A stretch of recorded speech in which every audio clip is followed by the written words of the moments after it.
Deductive method and inductive method. Deductive method में हम जो है वो फोकस करते हैं टेस्टिंग अ थ्योरी, और इंडक्टिव मेथड में हम फोकस करते हैं build a new theory. Deductive method को हम टॉप डाउन अप्रोच भी कहते हैं और इंडक्टिव मेथड को हम बॉटम अप अप्रोच भी कहते हैं।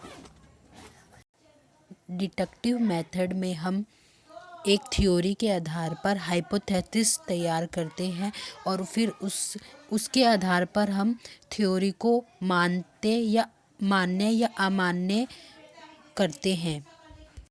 डिडक्टिव मेथड सिर्फ क्वांटिटेटिव अप्रोच पर ही भरोसा करता है रिसर्च करने के लिए, और किसी सर्टेन सिचुएशन में हम qualitative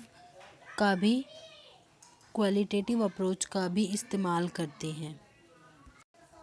deductive method time consuming होता है और इसका एक क्लियर एंड स्पेसिफिक एम होता है जिसको वो अचीव करता है।